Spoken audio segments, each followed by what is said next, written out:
Welcome to the official YouTube channel for the Colin Cowherd podcast. Go on, hit the subscribe button. There you go, right down there. If you want to be among the first to hear my weekly takes, NFL, college football, more, right there. Speaking of Harbaugh, he takes over the Chargers. The NFL, I don't know if you've noticed this, but listen, with their schedule, I think they do, they put Mahomes and Aaron Rodgers all over TV in the first 6 weeks. Short week, night games, which, as you know, is inconvenient to coaching staffs, families, and players. You guys don't want that, but it's the downside to having a star quarterback. You're going to play on Sunday night, Thursdays, Monday night. Yep. It's a pain in the ass. So if you look at the Chargers, because they weren't great last year, they haven't given them a lot of TV games. But, Dave, that first 6 weeks, there's a lot of rookie quarterbacks, the weakest teams on their schedule. It's as if they wanted Jim to pop, that they gave him and it's funny because I watched Jim.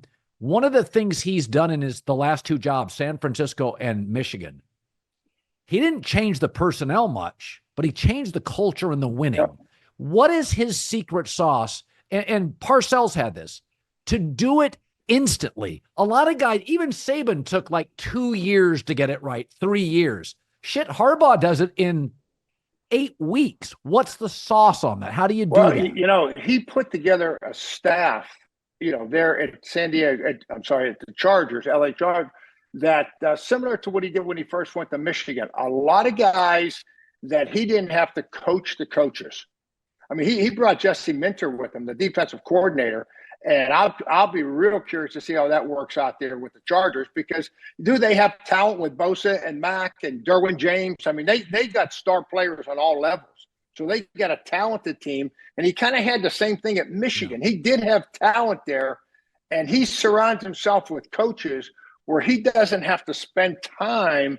And I've been to his practices coaching, as I say, coaching the coaches. Those guys come in there all bought in the culture. And we experienced a lot similar. When we went to Dallas Cowboys with Jimmy, Jimmy hired, I think, 3 guys from the outside.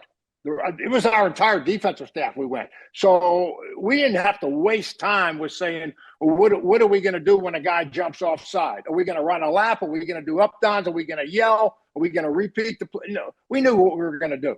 And I really think that you can close the gap so much quicker with a football team when you have a staff and a guys around you that have been through it and won. And that's what Jim put together. I mean, he's got, whether it's offensive coordinator, I mentioned Minter, the defensive coordinator, he's got guys with him. Their linebacker, he drafted his All-American linebacker out of Michigan. He gets Gus Edwards back with him. So he's got a group of guys in there that player-wise and coaching-wise, there's not going to be a whole lot of screaming and trying to explain what he's trying to get done. He's been there and done that.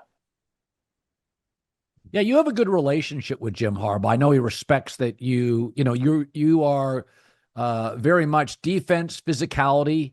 When you and Jim Harbaugh have discussions, what are they about? What are they like? Oh, God. I if you remember, I did his first game. We did it out at Utah.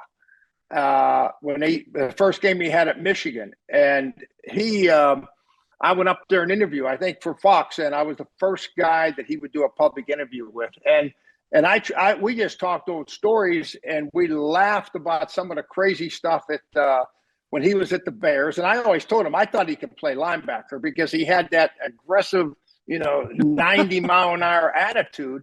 And he would want to get into football talk.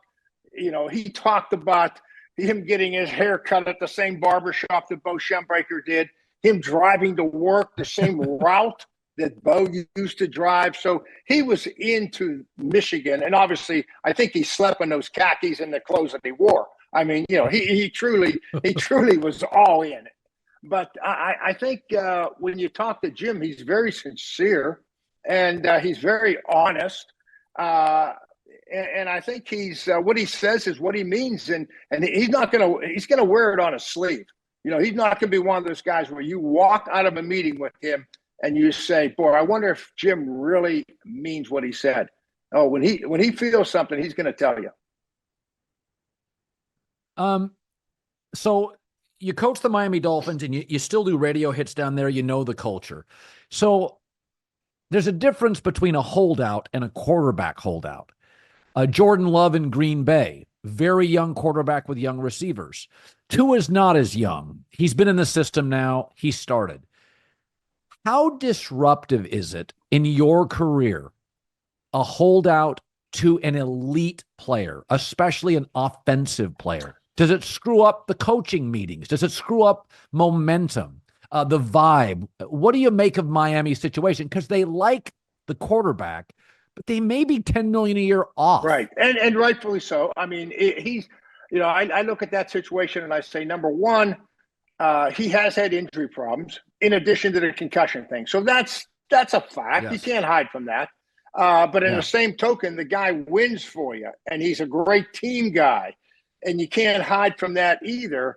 And speaking of Miami, I remember every year, when we brought Dan Marino joined as a front office person, when Mr. Huizinga, the owner, hired him, Dan came to the combine with us, and we were sitting there, and the conversation was always we had to replace Jay Fiedler. We had to get better in Jay Fiedler, okay? Because at that time, Indy was in our conference, and we played Peyton Manning twice a year, and we played Tom Brady twice a year. And how are we going to get better? And said, yeah. And so Dan, we're sitting there, and he says, let's talk about. Can we talk about these quarterbacks? And I handed him a piece of paper. I said, here.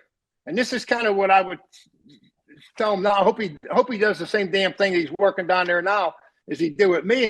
And I handed him this paper. I said, here, who do you want? And he looked at it, and he turned it over and looked at the back. And I said, Dan, Peyton Manning's not going to be on there. We can get rid of Jay. we can get rid of Jay Fiedler tonight, but show me who we're going to bring in that's going to fit in better and is going to, win more games for us. We're winning 10 games a year. Tell me who's going to do that for us. So I think that's where Miami's at a little bit, is that they're going to have to overpay. I mean, no different than what Dallas is in right now.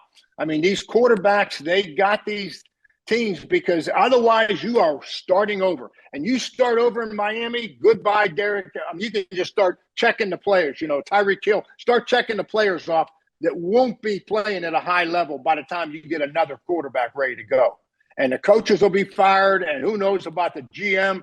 I mean, it's a total turn upside down of a program if you get rid of a quarterback that's won for you, like a Tua, or in my opinion, I'm jumping ahead a little bit with Dallas, but just like Dak Prescott, I guarantee you they're going through the same issues right there. Well, Dallas is weird because they've really backed themselves into a corner, Dave, that, Jerry, more than any owner, pays the people he drafts. And that's great, but it's almost a need to validate his draft picks. I mean, Brett Veach is an excellent drafter. He's had no problem paying Joe Tooney, going out and paying other Juju Smith-Schuster. They'll go buy people all the time.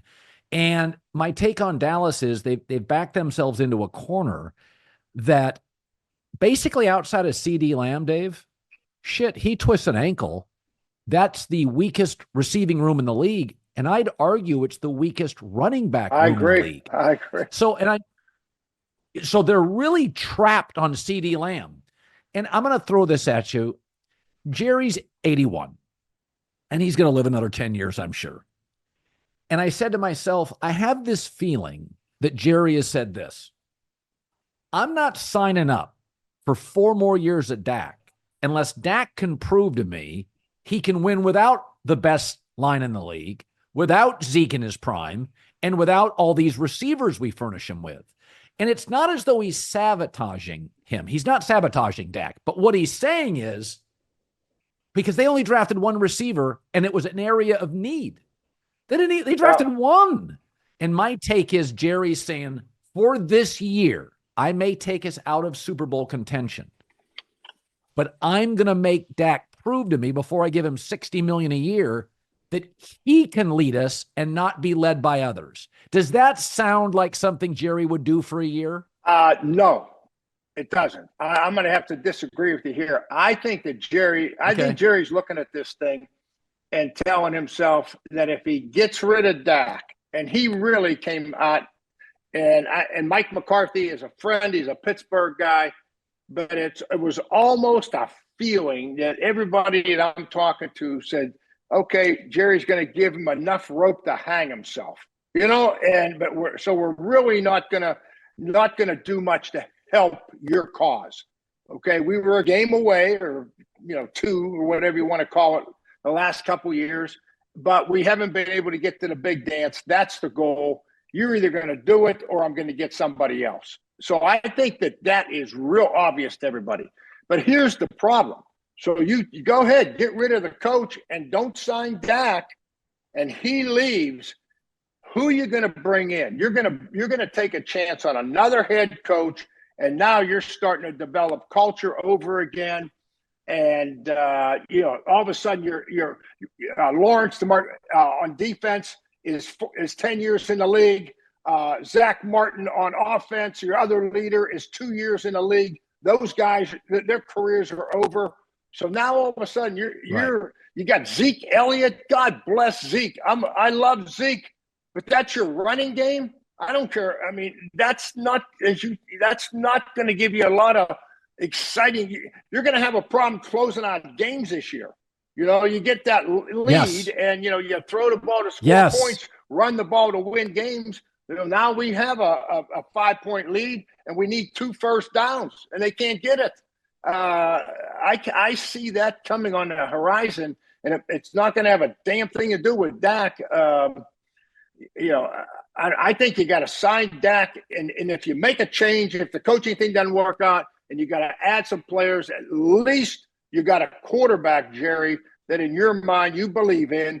I think he does believe in Dak, and you have an opportunity to move forward and have a chance to make a run at it. You start over with a new quarterback. Was it Cooper Rush or whoever, try to draft a guy.